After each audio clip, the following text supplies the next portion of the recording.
Volume పూర్తిగా mute చేసి లేదా టీవీకి దూరంగా వచ్చి మాట్లాడండి.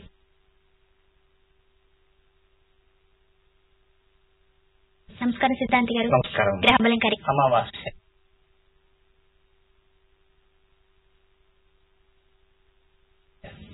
గతంలో మంగళవారం అమావాస్య రోజు ఆచరించాల్సినటువంటి ఒక ఆస్థాన సిద్ధాంత వర్యులు ఓంకార మహాశక్తిపీఠ అధిపతి కీర్తిముఖుని చిత్రపట సృష్టికర్త దైవజ్ఞ పొన్నలూరు శ్రీనివాస గార్గి సిద్ధాంతి గారు లైవ్ లో సిద్ధంగా ఉన్నారు. మీ జాతక సమస్యలకు క్షణాల్లో పరిష్కార మార్గం తెలియజేస్తారు. మీరు కూడా సిద్ధాంతి గారితో మాట్లాడాలనుకుంటే స్క్రీన్ పైన నంబర్స్ కి మాత్రమే కాల్ చేయండి. కాల్ చేసే ముందు దయచేసి టీవీ వాల్యూమ్ పూర్తిగా మ్యూట్ చేసి లేదా టీవీకి దూరంగా వచ్చి మాట్లాడండి. నమస్కారం సిద్ధాంతి గారు. గ్రహబలం కార్యక్రమానికి స్వాగతం అండి. సిద్ధాంతి గారు, మరి ఈ రోజు మంగళవారం అమావాస్య విశేషాలు తెలియజేస్తారా? ఈ రోజే భౌమి అమావాస్య, మంగళవారం అమావాస్య. గతంలో మంగళవారం అమావాస్య రోజు ఆచరించాల్సినటువంటి ఒక పరిహారాన్ని కూడా చెప్పడం జరిగింది. అది ఒక్కసారి గుర్తు చేసుకుందాం. కుజదోషం అనుకుంటూ ఉంటారు చాలా మంది.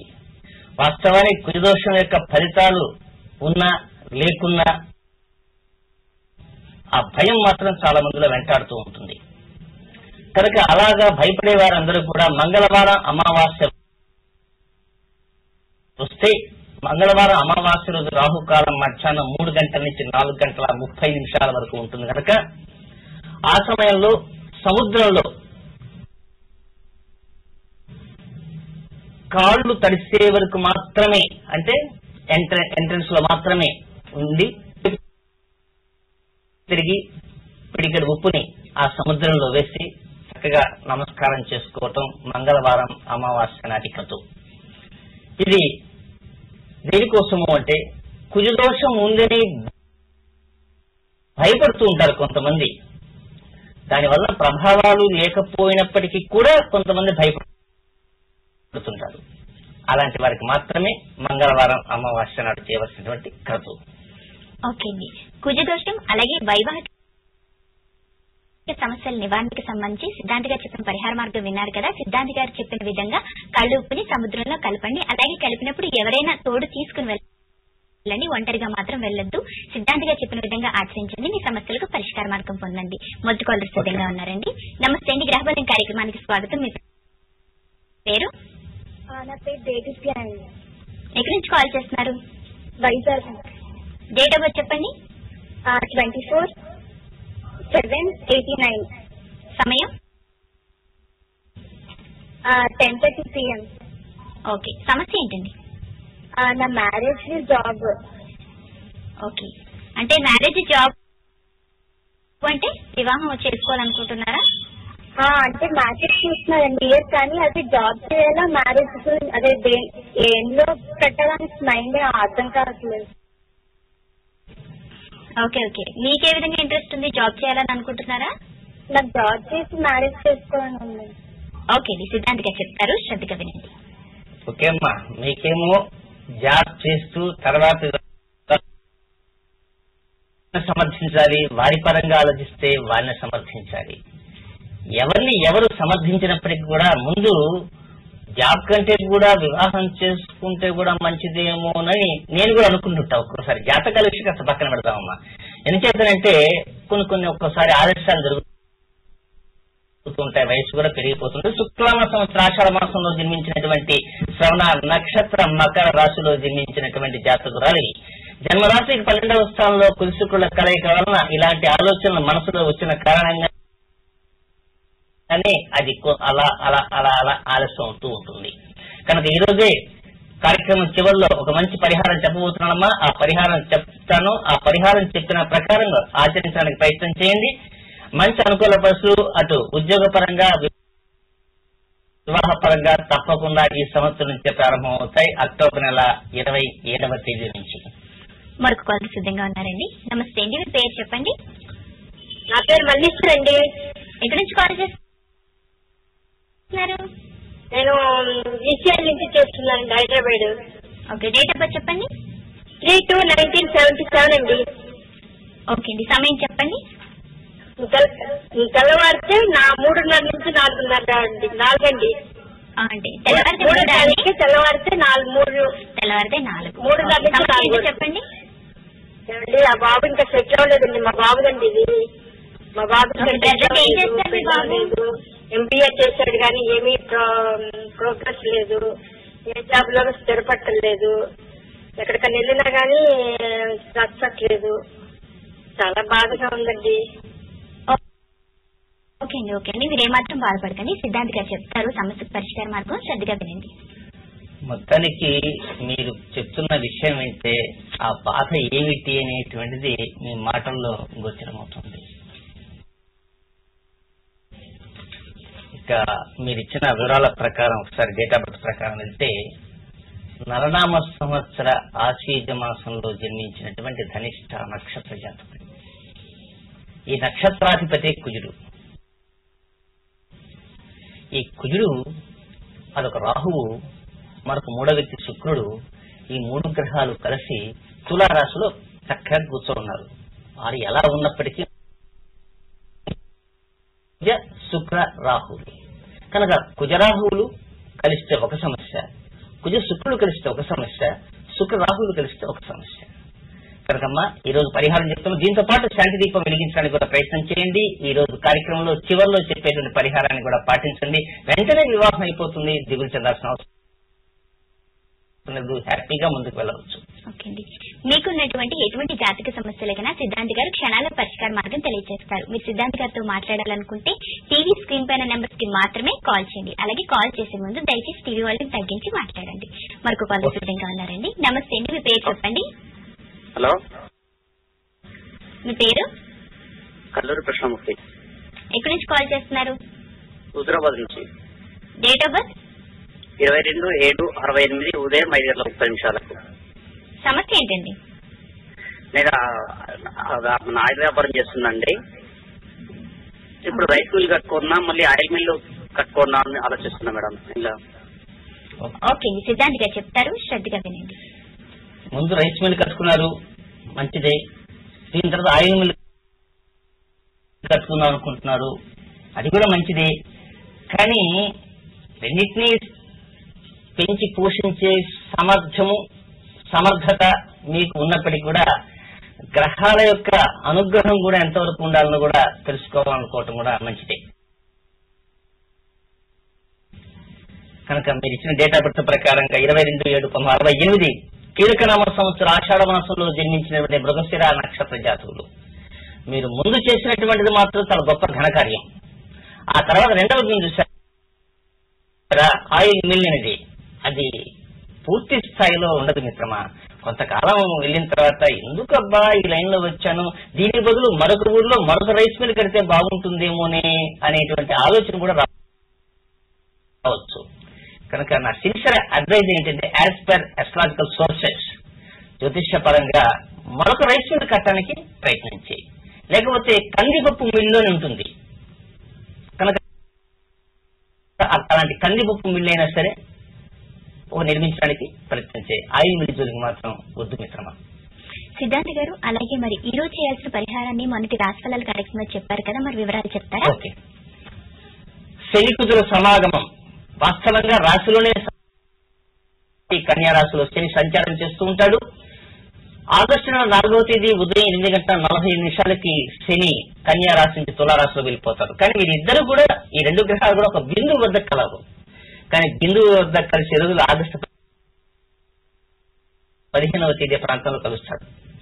కనుక ఇతర గ్రహ సంచార స్థితిగతుల కారణంగా ఈ శనికుజులు యొక్క కలయిక ఒక ప్రకృతికి సంబంధించినటువంటి కన్యా రాశిలో జరుగుతున్న కారణంగా దానికి ముందే భానుకృతిక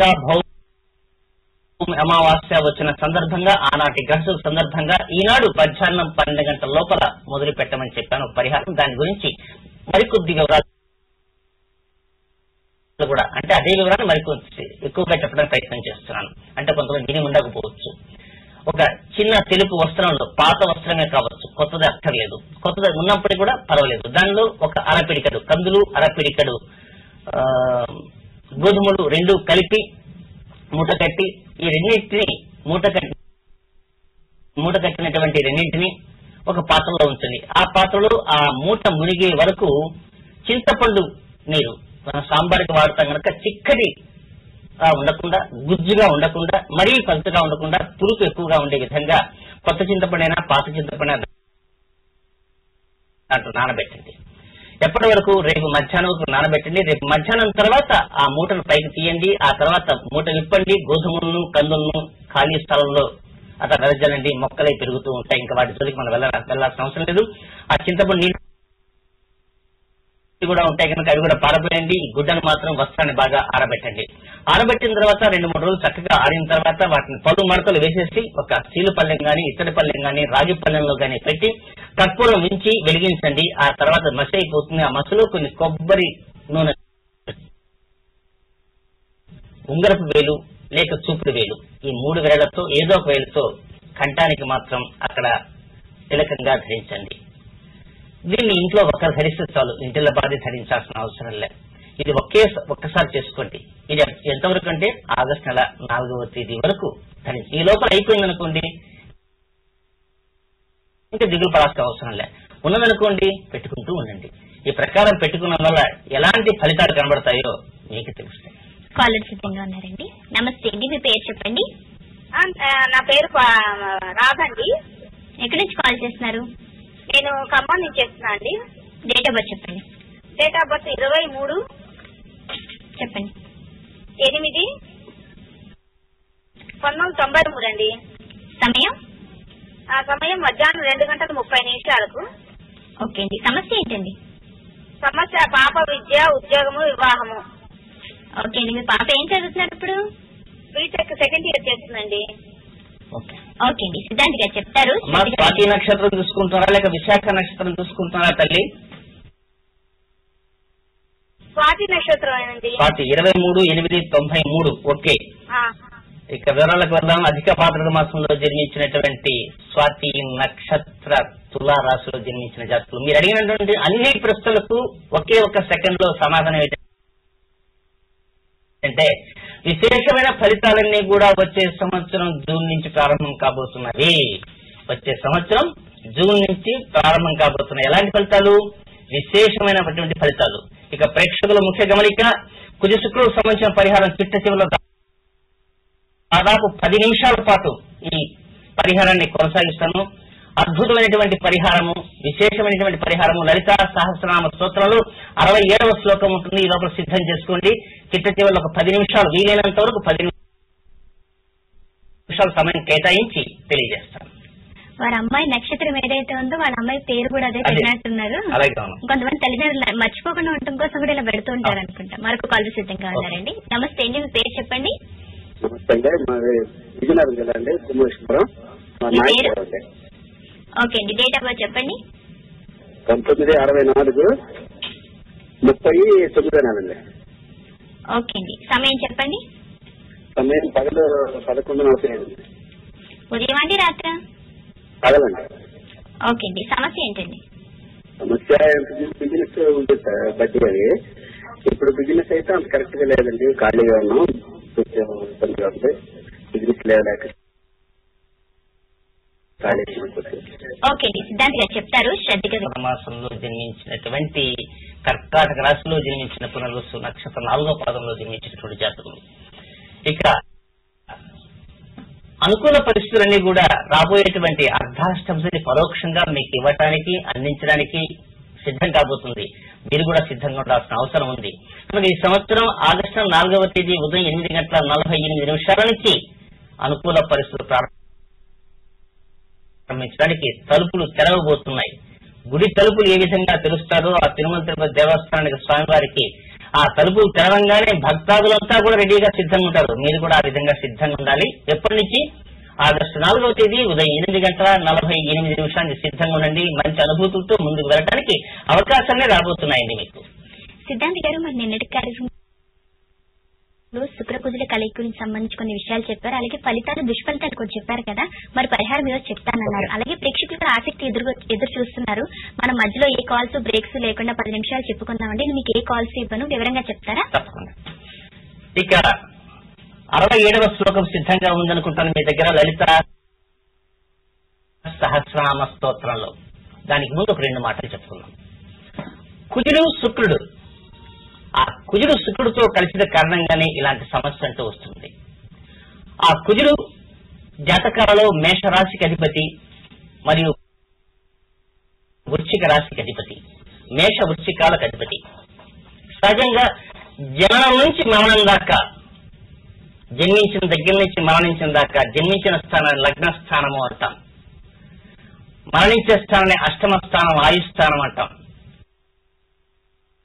అయితే సంస్కృత భాషా పాండిత్యం ఉన్నటువంటి, భాషా పరిజ్ఞానం ఉన్నటువంటి, కమాండింగ్ ఉన్నటువంటి సంస్కృత పండితులు మాత్రమే ఆ లలితా సహస్రనామ స్తోత్రంలో ఉన్నటువంటి 67వ శ్లోకానికి అర్థం తెలుసుకోగలరు. అంటే సాధారణ మానవులు తెలుసుకోలేరంటే సహజంగా ఆ వైపు వారి యొక్క దృష్టి ఉండదు, మామూలు పండితుల యొక్క దృష్టి కూడా ఉండదు. కనుక లలితా సహస్రనామ స్తోత్రంలో 67వ శ్లోకంలో ఉంటుంది, ఆ బ్రహ్మ కీట జనని వర్ణాశ్రమ విధాయిని. ఆ బ్రహ్మ అంటే ఇక్కడ బ్రహ్మ అంటే అజహ, అజహ అంటే మేషరాశి, కీట అంటే వృశ్చికము. మనము ఈ కుజశుక్రుల కలయికలో ఆ కుజుడు మేష వృశ్చికాలకు అధిపతి. అటు మేషరాశి బ్రహ్మ, కీట అనేది వృశ్చిక రాశి.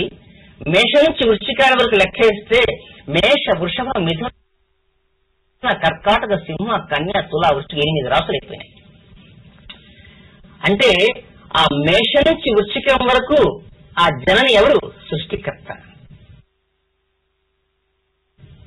వర్ణాశ్రమ విధాయిని. వర్ణాశ్రమ అంటే అక్కడ అర్థం ఏమిటంటే గ్రహాలు, కక్షలు, వాటి కారకత్వాలు, వాటి సంచారాలు, ఇవన్నీ.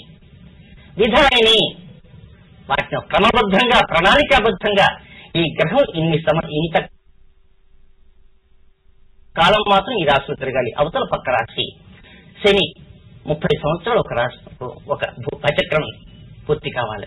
చంద్రుడు ఇంత స్పీడ్, ఇంత వేగం, వాటిని నియంత్రించేటువంటిది ఆ విధానం ఎవరంటే ఆ పరదేవత. మరి 8 రాసులే చెప్పింది మొదటి శ్లోకంలో, మిగతా 4 రాసులు ఆ తల్లి చెప్పలేదా అంటే చెప్పింది. నిజాజ్ఞా రూప నిగమ. నిజ, ఆజ్ఞ, రూప, నిగమ. నిజ అంటే జన్మనిచ్చినటువంటి పితృస్థానం, ఆత్మ వై పితృనామాసి 9వ స్థానం. ఆ తర్వాత ఆజ్ఞ అంటే 10వ స్థానం, కర్మస్థానం, పరిపాలనా స్థానం, రాజ్యస్థానం, క్రియాస్థానం. ఆ తర్వాత రూప అంటే 11వ స్థానం, లాభస్థానం. నిగమ ఈ ఉపనిషత్తు యొక్క సారం, ఆ నిగమం ఏదైతే ఉంటుందో అదే మోక్షస్థానం, అదే వ్యయస్థానం. అంటే 1వ స్థానం నుంచి 8వ స్థానం వరకు, మేషం నుంచి వృశ్చికం వరకు సృష్టికర్త ఆ జనని. ఆ మిగిలిన 4 స్థానాలకి, ఆ 4 స్థానాలకు మిగిలిన గ్రహాల యొక్క వివరాన్ని మొదటి శ్లోకంలో. కనుక ఇది మనకు అవసరమైనటువంటి శ్లోకం, 67వ శ్లోకం. ఇది రాగయుక్తంగా పాడుకుంటారా లేకపోతే ఎంఎస్ సుబ్బలక్ష్మి గారు చెప్పిన రీతిలో పాడుకుంటారా, అది మీ ఇష్టానుసారం. ఇక ఏం చేయాలి అంటే దీని ప్రత్యేక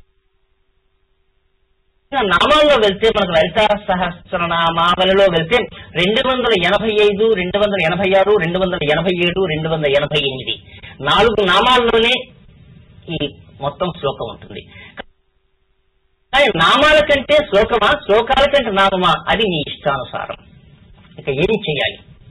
నేను చెప్పుకున్నా, ఎన్నో రకమైన సమస్యలు అంటూ ఉంటాయి, బాధలు ఉంటాయి, ఈతి బాధలు ఉంటాయి, భార్యాభర్తల మధ్య ఎన్నో రకమైనటువంటి సమస్యలు వస్తుంటాయి. ఒక్కొక్క సౌందర్యంగా ఉండాలనుకుంటారు, సౌందర్య రాసులుగా రకరకాలైనటువంటి మేకప్లు చేసుకుంటారు. ఒకవేళ ఏ మేకప్లు చేసుకుని ఎలా వెళ్ళినప్పటికీ కూడా కొంతమంది దుష్టుల వలన కాకపోయినప్పటికీ కూడా అనేక రుగ్మతల వలన కూడా ఒక్కోసారి చర్మం పాడు కావటం, అనేక రకమైన మచ్చలు రావటం, దుష్ఫలితాలు రావటం. నాకు తెలిసి ఒక మంచి యాంకర్, ఒక మీడియాలో ఒక అద్భుతంగా మాట్లాడే యాంకర్, కానీ కొన్ని అనివార్య కారణం ఈ రోజు అతను అందరి ముందు రాలేకపోతున్నాడు. కారణం ఇదే. కనుక ఇలాగే చాలా మంది ఉన్నారు, బయట ప్రపంచంలో రాలేదు. ఒక్కోసారి బయట ప్రపంచంలో వస్తే వారిని చూసి భయపడతారు. ఎందువల్ల? ఆ శరీరం ఆ విధంగా ఉంటుంది, భయకంపితులైపోతుంటారు. కనుక ఈ విధంగా ఉండే వారంతా కూడా ఏం చేయాలి? కేవలం మనకు 6 నిమిషాలు మాత్రమే సమయం ఉంది. ఈ 6 నిమిషాల సమయంలో మనం పరిహారం చెప్పుకున్నాం. నిన్న నక్షత్రాలు చెప్పాను, వారాలు చెప్పాను. ఏం చేయాలి? ముక్కలుగా చేయండి. ఒక 2 ఖర్జూరం చాలు.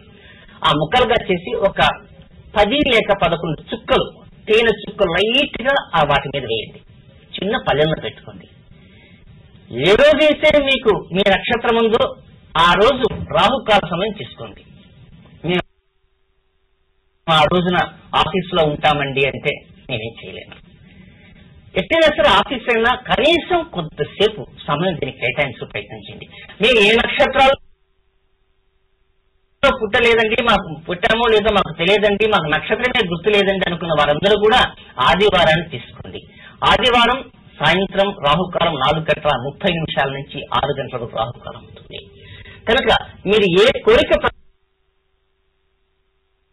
ప్రకారం చేయాలనుకున్నారు, ఉద్యోగమా, వ్యాపారమా, వివాహమా, సంతానమా, లేక సౌందర్యమా, లేక అద్భుతమైనటువంటి గాన కచేరీ చేసేటువంటి స్థితి, ఏదైనా కావచ్చు, సంగీత సాహిత్యాక రంగాలు, ఎలాంటి రంగంలోనైనా సరే కుజ శుక్రులకు సంబంధించినటువంటి సమయం మనకు లేదు కనుక వీలైనంత కొంత భాగాన్ని కట్ చేస్తున్నాను.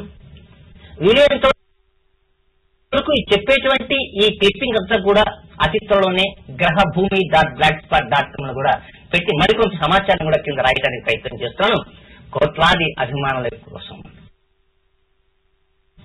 కనుక ఆ రాహుకాల సమయంలో ఈ పల్లెని చక్కగా కుడి చేతిలో పెట్టుకోండి. అది చిన్న పల్లెం కావచ్చు, స్టీల్ది కావచ్చు, రేకుది కావచ్చు, ఏదైనా సరే ప్లాస్టిక్ దైనా కావచ్చు, చిన్న పల్లె